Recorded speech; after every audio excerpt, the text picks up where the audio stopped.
नमस्कार दोस्तों।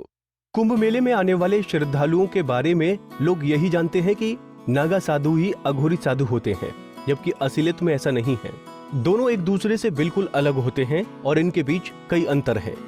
कुंभ में आपने नागा साधुओं को तो अक्सर देखा होगा, लेकिन आपको जानकर हैरानी होगी कि जो अघोरी साधु होते हैं वो कभी भी कुंभ नहीं जाते हैं।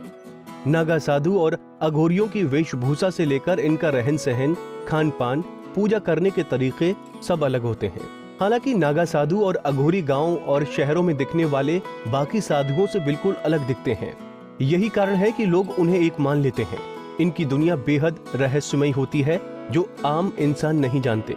नागा साधुओं की एक खास बात है कि वो किसी न किसी अखाड़े से जुड़े होते हैं, जबकि अघोरी साधुओं का कोई अखाड़ा नहीं होता। नागा और अघोरी दोनों को ही साधु बनने के लिए कठोर परीक्षा देनी पड़ती है, जिसमें कम से कम 12 साल का समय लगता है। इनमें नागा साधुओं की परीक्षा उनके अखाड़ों में होती है, जबकि अघोरी साधुओं को अघोरी बनने के लिए शमशान में तपस्या करनी पड़ती है। अघोरी साधु शमशान में किसी मुर्दे के ऊपर बैठकर या फिर मुर्दे के पास बैठकर कठोर तपस्या करते हैं। आमतौर पर नागा साधु निवस्त्र रहते हैं, लेकिन कुछ नागा साधु गेरुआ वस्त्र पहने रखते हैं। चाहे कितनी भी गर्मी हो, सर्दी हो, वो वैसे ही रहते हैं। वहीं अघोरी साधुओं के बारे में कहा जाता है कि वो जानवर की खाल से अपना तन ढके रहते हैं। नागा और अघोरी साधु दोनों में ये समानता जरूर है कि दोनों ही मांस खाते हैं, लेकिन आपको बता दें कि नागा साधुओं में कुछ शाकाहारी भी होते हैं, लेकिन अघोरी साधु कभी भी शाकाहारी नहीं होते। ये लोग न केवल जानवरों का बल्कि इंसानों का भी मांस खाते हैं। ये मुर्दे के मांस का सेवन भी करते हैं।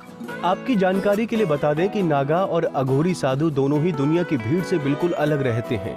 नागा साधुओं के बारे में कहा जाता है कि वो अपना पूरा जीवन जंगल या पहाड़ों पर बिताते हैं, जबकि अघोरी साधु कभी भी शमशान से बाहर नहीं आते हैं। ये लोग या तो शमशान में रहते हैं या फिर एक ऐसी जगह पर रहते हैं जहां आसपास भी कोई ना आता हो।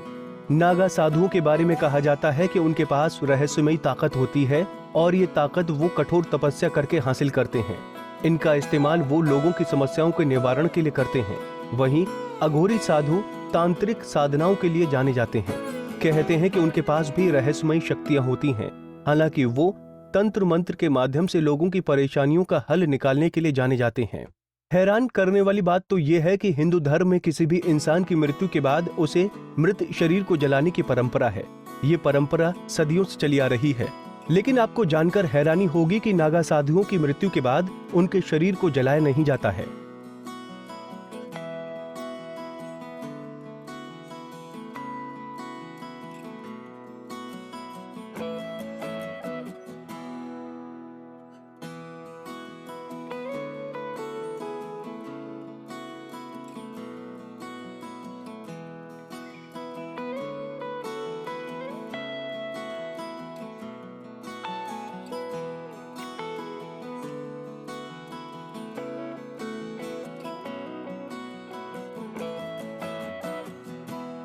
इसी तरह की और भी जानकारी लेने के लिए हमारे चैनल को सब्सक्राइब करें और नई वीडियो की नोटिफिकेशन के लिए बेल आइकॉन दबाएं। अगर आप ये वीडियो फेसबुक पर देख रहे हैं तो वीडियो को लाइक और शेयर करें।